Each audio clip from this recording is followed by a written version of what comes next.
Voyage apostolique du pape François à Marseille pour la conclusion des rencontres méditerranéennes, moment de recueillement avec les responsables religieux au mémorial dédié aux marins et aux migrants disparus en mer.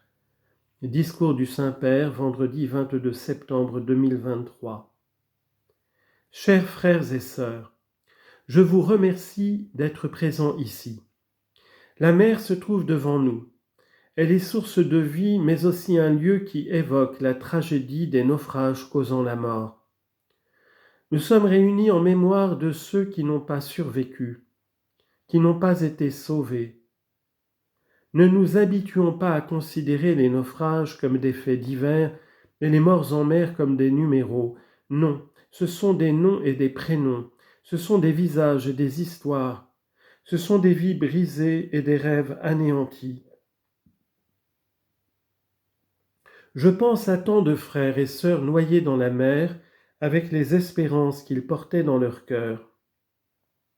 Devant un tel drame, les mots ne servent à rien, mais des actes.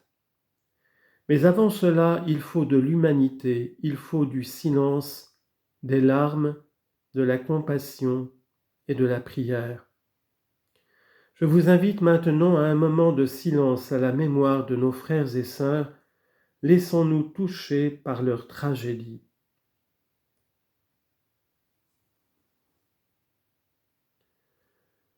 Trop de personnes fuyant les conflits, la pauvreté et les catastrophes environnementales trouvent dans les flots de la Méditerranée le rejet définitif de leur quête d'un avenir meilleur. C'est ainsi que cette mer magnifique est devenue un immense cimetière où de nombreux frères et sœurs se trouvent même privés du droit à une sépulture et où seule est ensevelie la dignité humaine. Dans le livre témoignage Fratellino, petit frère, le protagoniste à la fin du voyage mouvementé qui le mène de la République de Guinée à l'Europe écrit « Quand tu es assis sur la mer, tu es à un carrefour. D'un côté il y a la vie, de l'autre la mort, il n'y a pas d'autre issue. » Chers amis, nous sommes également à un carrefour. D'un côté la fraternité qui féconde de bonté la communauté humaine, de l'autre l'indifférence qui ensanglante la Méditerranée. Nous sommes à un carrefour de civilisation. Ou bien la culture de l'humanité et de la fraternité, ou bien la culture de l'indifférence, que chacun s'arrange comme il le peut. Nous ne pouvons pas nous résigner à voir des êtres humains traités comme des monnaies d'échange, emprisonnés et torturés de manière atroce. Nous savons que bien souvent, lorsque nous les renvoyons, ils sont destinés à être torturés et emprisonnés. Nous ne pouvons plus assister aux tragédies des naufrages provoqués par des trafics odieux et le fanatisme de l'indifférence. L'indifférence devient fanatique. Les personnes qui risquent de se noyer lorsqu'elles sont abandonnées sur les flots doivent être secourues. C'est un devoir d'humanité, c'est un devoir de civilisation. Le ciel nous bénira si, sur terre comme sur mer, nous savons prendre soin des plus faibles, si nous savons surmonter la paralysie de la peur et le désintérêt qui condamne à mort avec des gants de velours. Et en cela, en tant que représentants des diverses religions, nous devons être exemplaires. Dieu en effet a béni Abraham, qui a été appelé à quitter sa terre d'origine, et il partit sans savoir où il allait. Hébreux chapitre 11 verset 8. Hôte et pèlerin en terre étrangère, il accueillait les voyageurs qui passaient devant sa tente. Genèse chapitre 18. Exilé de sa patrie sans abri, il était lui-même la maison et la patrie de tous. Saint Pierre Chrysologue. Et pour prix de son hospitalité, il reçut la récompense d'une postérité, selon saint Ambroise de Milan. Aux racines des trois monothéismes méditerranéens se trouve donc l'hospitalité, l'amour de l'étranger au nom de Dieu. Et cela est vital si, comme notre père Abraham, nous rêvons d'un avenir prospère. N'oublions pas le refrain de la Bible, l'orphelin, la veuve et le migrant, l'étranger. L'orphelin, la veuve et l'étranger, ce sont ceux que Dieu nous ordonne de protéger. Croyants, nous devons donc être exemplaires dans l'accueil mutuel et fraternel. Souvent, les relations entre les groupes religieux ne sont pas faciles à cause du virus de l'extrémisme et du fléau idéologique du fondamentalisme qui ronge la vie réelle des communautés.